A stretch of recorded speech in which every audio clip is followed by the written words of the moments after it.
Hold on for World Cups. Reigning Olympic champions. World number 2.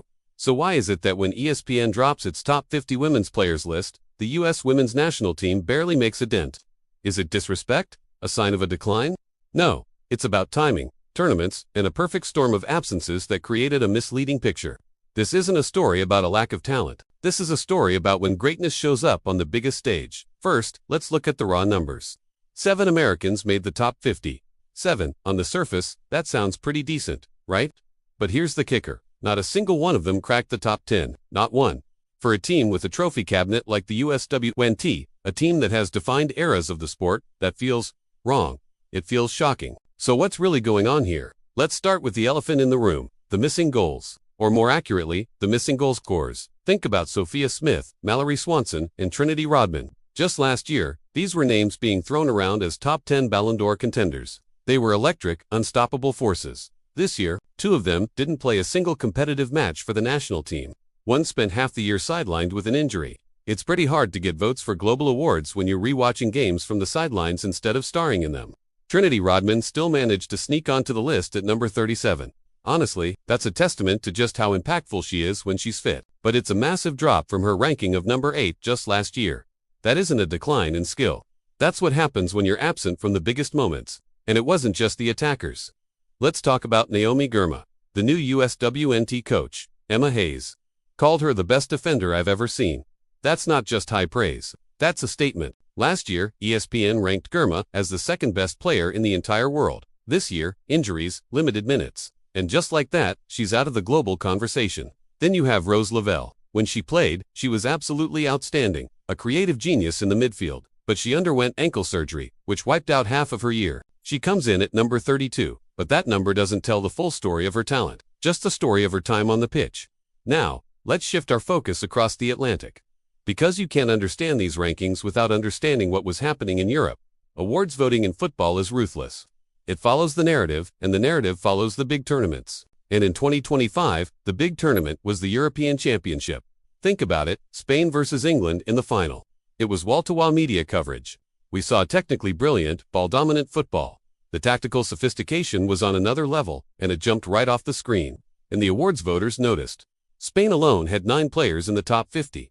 England had 8. In fact, if you look at FIFA's best chief for the year, every single player on that list was either Spanish or English. Every single one. That's not some grand conspiracy against American players. That's just exposure. Those players were on the world's biggest stage, and they delivered. Meanwhile, what was the USWNT doing in 2025?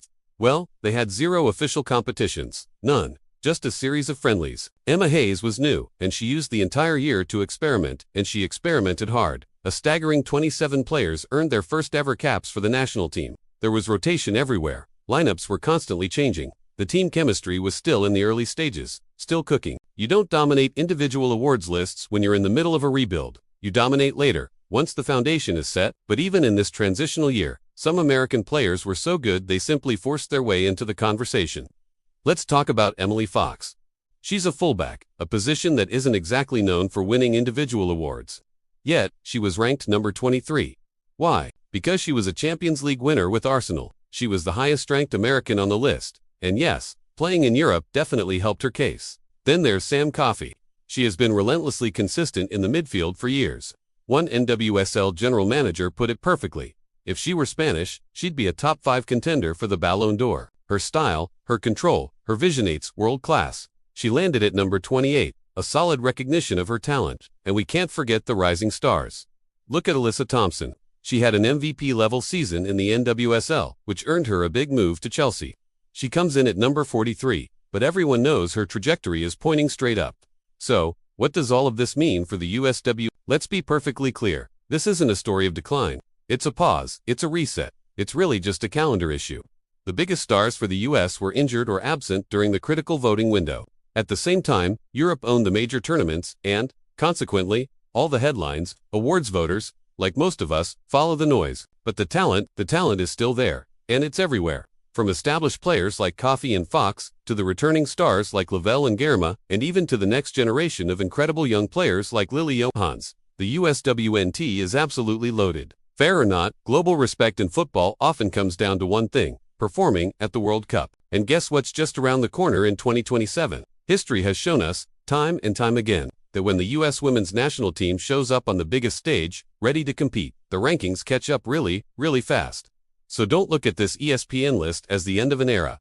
It's not the final chapter. Think of it as the quiet moment, the calm before the inevitable American storm. Thanks for watching. Make sure to subscribe to the Rio 7 channel, because football narratives change fast, and we promise we'll always be ahead of the curve.